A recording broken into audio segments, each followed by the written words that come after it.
नमस्कार दोस्तों, मैं जय भगवान कुंडू आपके सामने फिर हाजिर हूँ एक नई वीडियो के साथ। दोस्तों, उम्मीद करता हूँ आप स्वस्थ होंगे और खुश होंगे। तो आज हम बात करेंगे 11वीं क्लास पॉलिटिकल साइंस यानी राजनीति विज्ञान की बुक भारत का संविधान, सिद्धांत और व्यवहार का अध्याय 6 न्यायपालिका के महत्वपूर्ण नोट्स की जानकारी आपको देंगे। दोस्तों, अगर अब तक आपने ओम ज्ञान कुंडू को सब्सक्राइब नहीं किया तो कर दीजिए ताकि आपको आने वाली वीडियो की जानकारी प्राप्त हो सके। न्यायपालिका पर विशेष।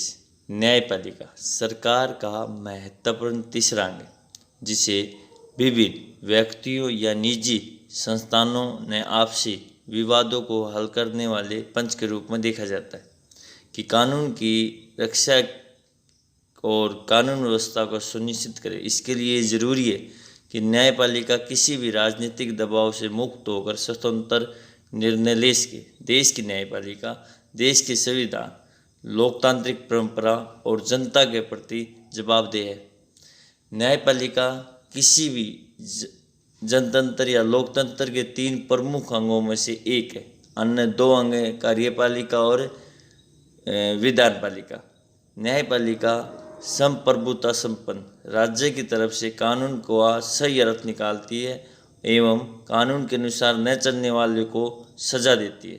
सबको समान न्याय सुनिश्चित करना न्यायपालिका का असली काम है।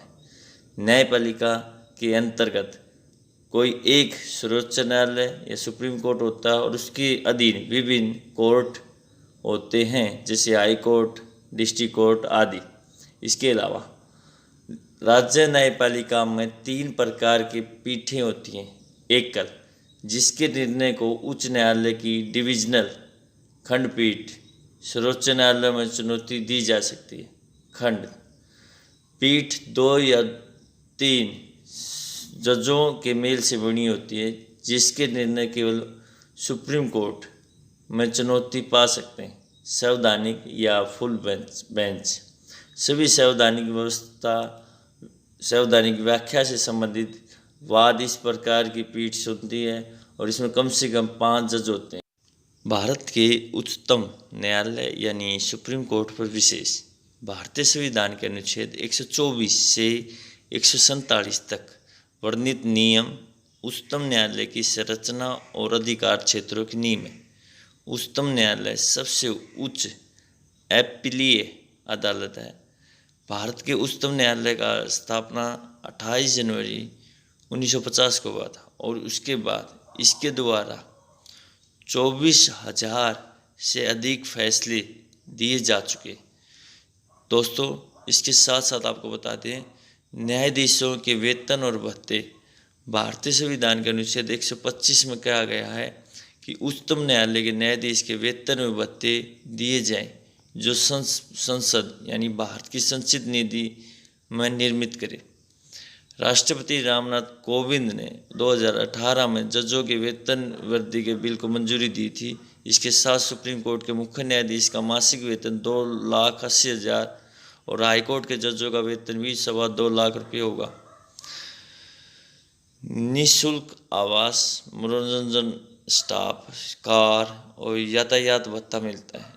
इनके लिए वेतन संसद तय करती है, जो कि संचित निधि से पारित होता है, जो हम पहले ही बता चुके हैं। कार्यकाल के दौरान वेतन में कोई कटौती नहीं होती। न्यायाधीश के कार्यकाल 65 वर्ष की आयु तक होता है। न्यायमूर्ति श्री H.J.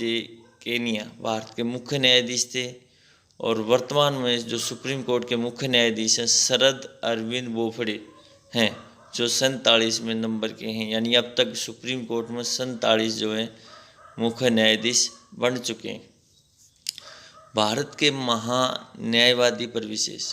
अनुच्छेद 76 और 88 भारत के महान्यायवादी के साथ संबंधित है।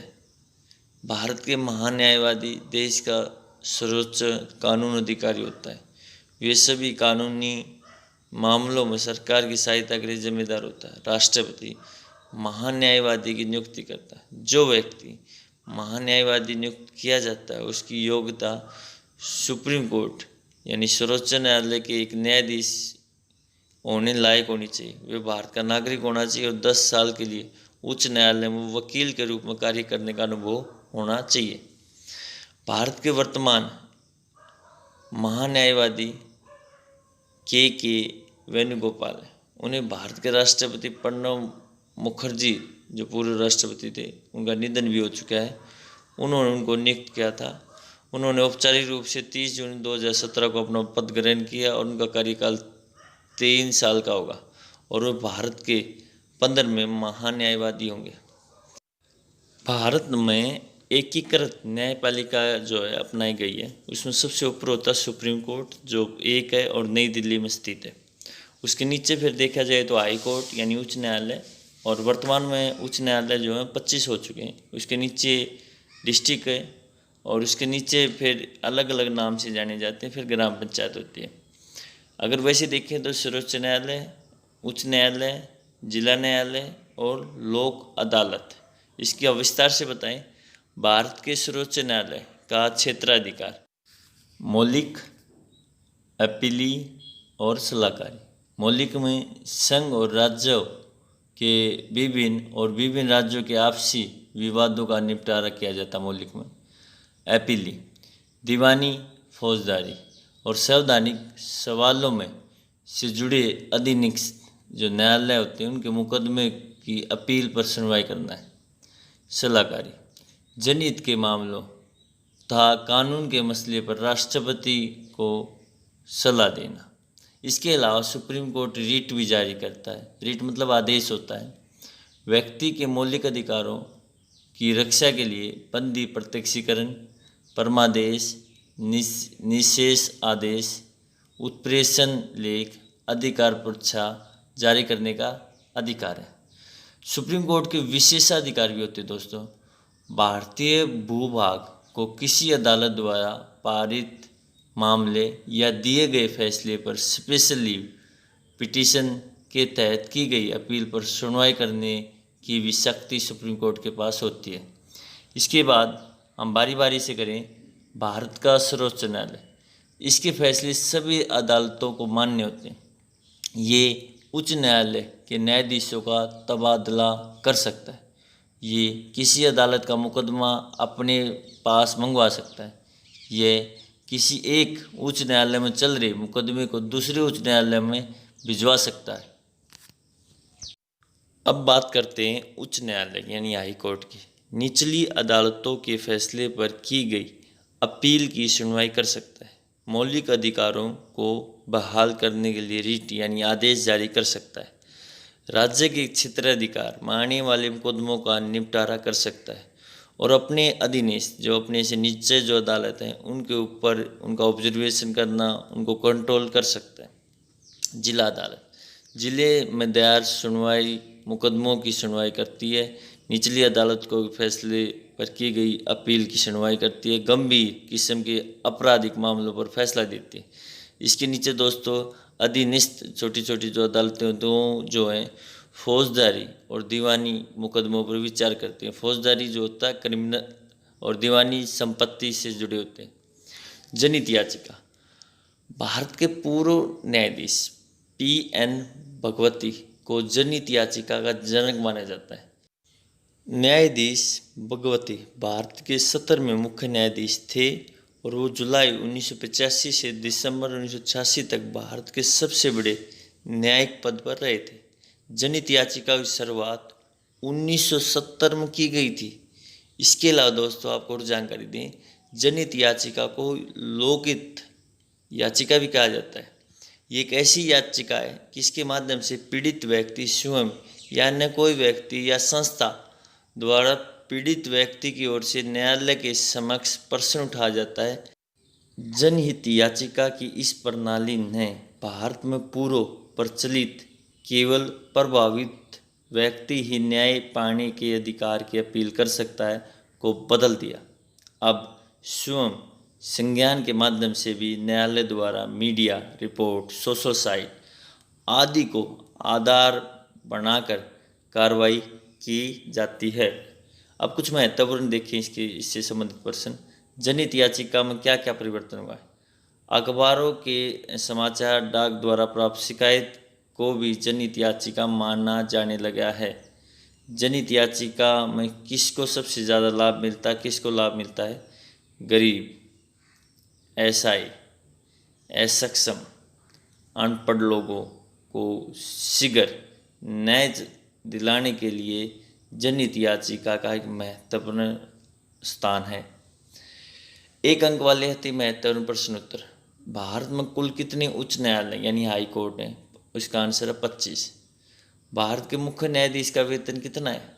2,80,000 प्रति माह।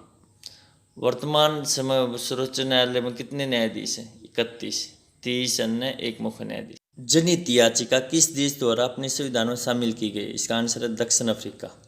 भारत का मुख्य न्यायाधीश कब तक अपने पद पर कार्यरत रह सकता है? 65 वर्ष की आयु तक।